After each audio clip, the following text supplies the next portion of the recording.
그러나 그들은 지존하신 하나님을 시험하고 반항하여 그의 명령을 지키지 아니하며 그들의 조상들 같이 배반하고 거짓을 행하여 속이는 활같이 빗나가서 자기 산당들로 그의 노여움을 일으키며 그들의 조각한 우상들로 그를 진노하게 하였으매 하나님이 들으시고 분내어 이스라엘을 크게 미워하사 사람 가운데 세우신 장막 곧 실로의 성막을 떠나시고 그가 그의 능력을 포로에게 넘겨주시며 그의 영광을 대적의 손에 붙이시고 그가 그의 소유 때문에 분내사 그의 백성을 칼에 넘기셨으니 그들의 청년은 불에 살라지고 그들의 처녀들은 혼인 노래를 들을 수 없었으며 그들의 제사장들은 칼에 엎드러지고 그들의 과부들은 애곡도 하지 못하였도다.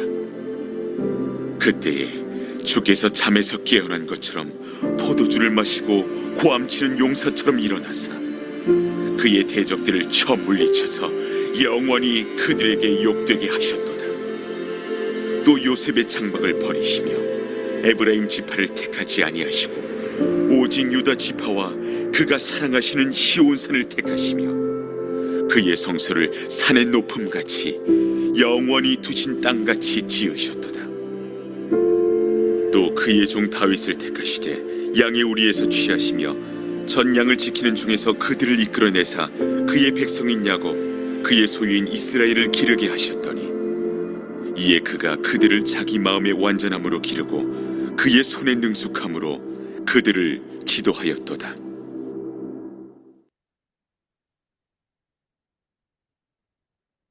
시편 78편의 말씀은 후손들에게 신앙을 전수하라 라는 말씀을 주시고 있습니다. 시편 기자는 하나님께서 행하신 기이한 일을 기억하라고 하였습니다.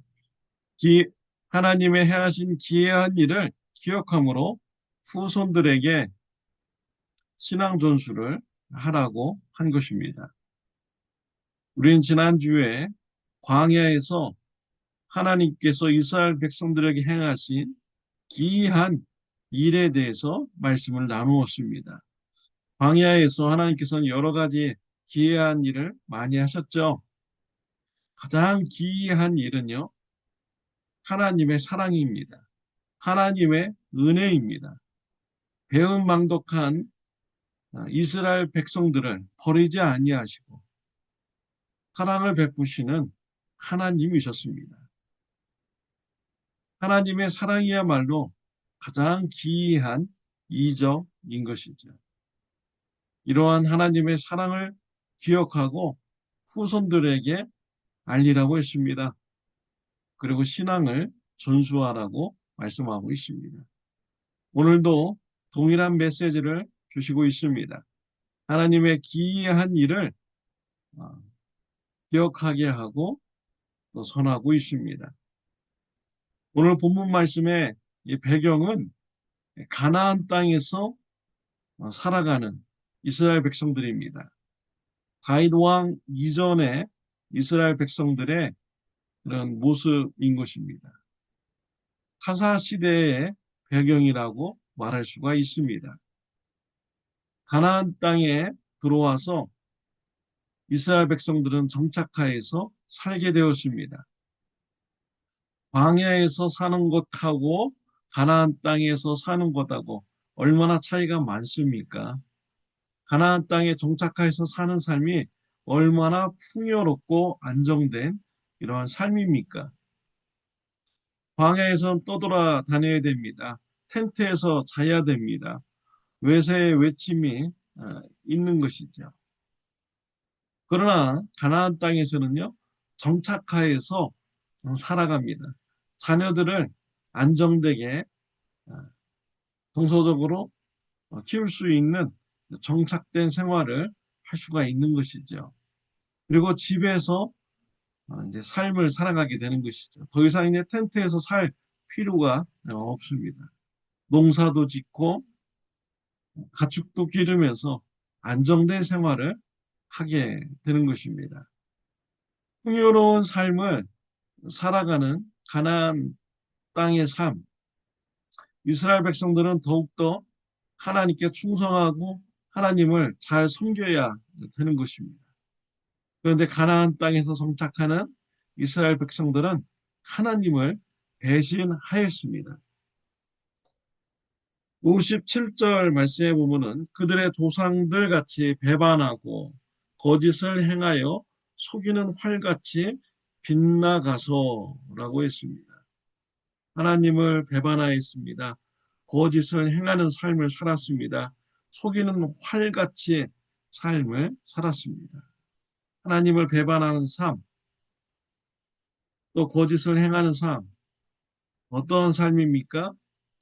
58절에 보면 자기 선당들로 그의 노여움을 일으키며 그들의 조각한 우상들로 그를 진노하게 하였으며 라고 했습니다. 하나님을 배신한 삶은 우상을 섬기는 그런 삶인 것이죠. 이스라엘 백성들은 가나안 땅에서 부자가 되고 싶은 욕심에 가득 차서 풍요의신, 바알신 이런 우상을 그들이 섬겼습니다. 하나님께서 가나안 땅을 주시고 풍요롭게 살게 하셨는데 만족하지 않고 더 욕심을 부리고 더 가지기 위하여 하나님을 배반하고 우상을 섬기는 이러한 삶을 살았던 것이죠. 하나님을 배반한 삶, 하나님께서 심판하셨습니다. 실로에 있는 하나님의 성막에서 하나님이 떠나셨습니다. 이스라엘 백성들로 하여금 이방인들로 하여금 고통받게 하였습니다. 이방인들의 전쟁터에서 청년들이 죽게 되고 사람들이 죽게 되는 이러한 심판을 받도록 하였죠. 그러자 이스라엘 백성들은 전쟁터에 나갈 때 하나님의 법궤를 가지고 전쟁터에 나갔습니다. 하나님의 법궤를 가지고 나가면 하나님께서 이스라엘 백성들에게 승리를 주시겠지라고 생각을 한 것입니다. 하나님을 잘못 아는 것이죠.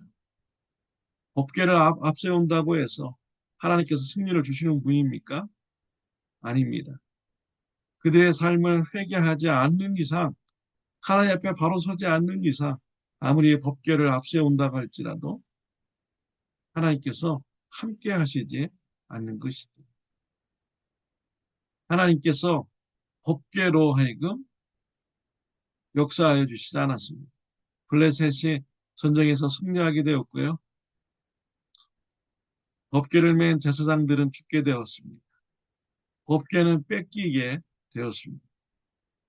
이러한 소식을 엘리 제사장이 듣게 된 것입니다. 64절 말씀에 보면요. 엘리 제사장과 그의 집안에 대한 이런 말씀이죠.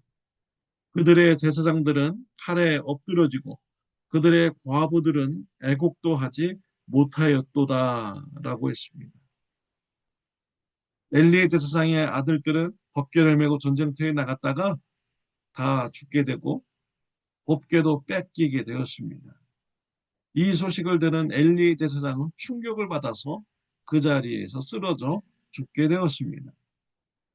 이러한 소식을 들은 며느리, 남편이 죽고 시아버지가 죽었다는 이러한 소식을 들었을 때 충격을 받습니다.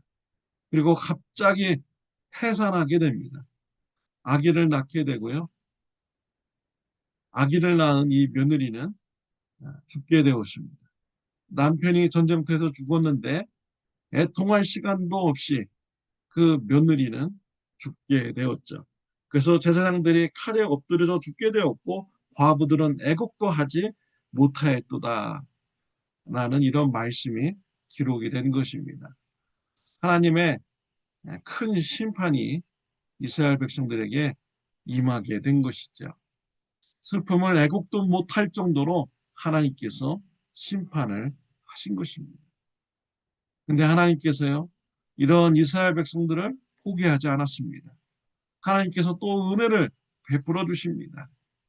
다윗을 선택하여서 이스라엘의 목자로 세우십니다.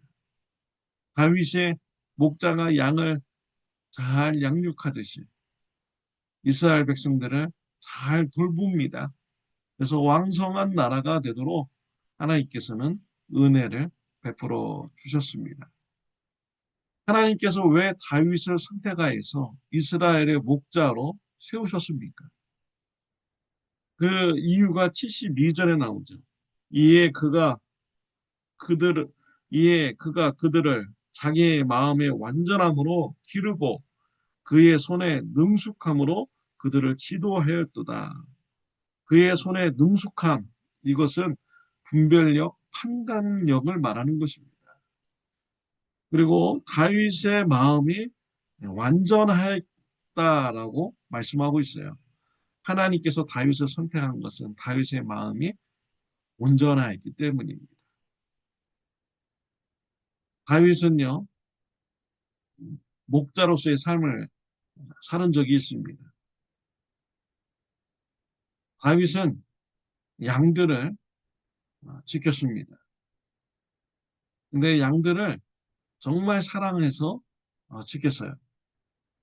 흉악한 짐승들이 양을 잡아먹으려고 옵니다. 흉악한 짐승들, 곰이 될 수 있고요. 늑대가 될 수가 있습니다. 사자가 될 수 있습니다. 목자 한 명이서 그런 흉악한 짐승과 싸워서 이길 수 있을까요? 사자와 싸워서 이길 수 있습니까? 곰과 싸워서 이길 수가 있습니까? 늑대와 싸워서 이길 수 있습니까?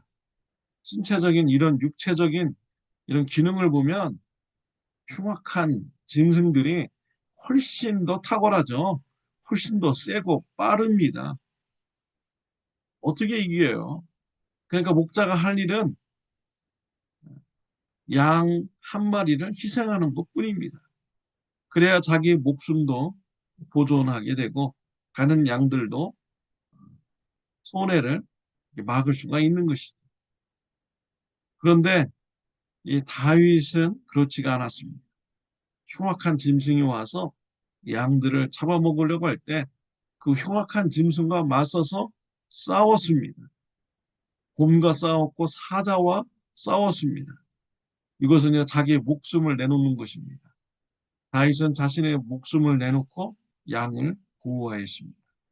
이것이 바로 온전한 마음인 것입니다. 정말 이해가 안 되는 이러한 마음인 것입니다. 자기 목숨이 중요합니까? 양 한 마리가 중요합니까? 자신의 목숨이 훨씬 더 중요한 것이죠. 그런데 다윗은 자신의 목숨은 돌보지 않고 양을 사랑하기 위해서 이리와 흉악한 사자와 곰과 싸우는 이러한 삶을 사는 것입니다. 하나님이 그 마음을 보시고 다윗을 선택하셔서 이스라엘 백성들을 다윗에게 맡긴 것이죠. 다윗을 이스라엘의 목자로 세우신 것입니다. 우리의 참 목자, 우리의 선한 목자는 예수님이십니다. 예수님의 마음은 온전한 마음인 것입니다. 우리의 예수님은 선한 목자이십니다. 선한 목자는 양들을 위하여 목숨을 버리는 목자인 것이죠. 목자가 양을 위하여 목숨을 버린다는 것이 이해가 되십니까? 이해가 안 되는 상황인 것이죠. 그런데 우리 선하신 목자 예수님, 저와 여러분들을 죄에서 구원해 주시기 위하여 자신의 목숨을 버리셨습니다. 십자가에서 못 박히셨습니다. 우리의 죄를 씻기 위하여 피를 흘리셨습니다.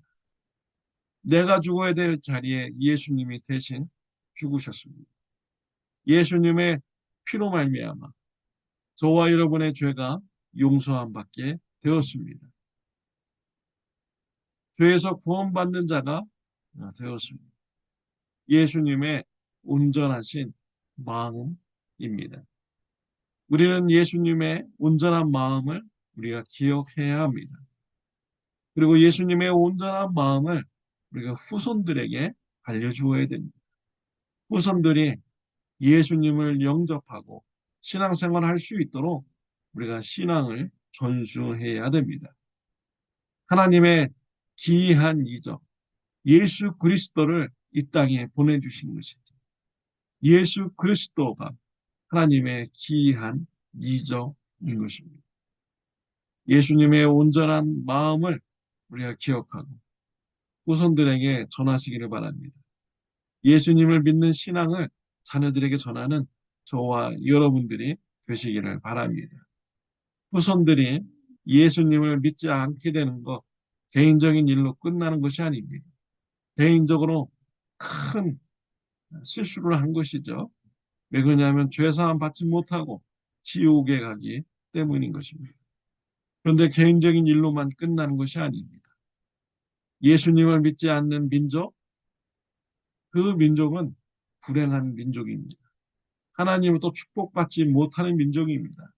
하나님 또 저주를 받는 이런 민족이 되는 것이죠.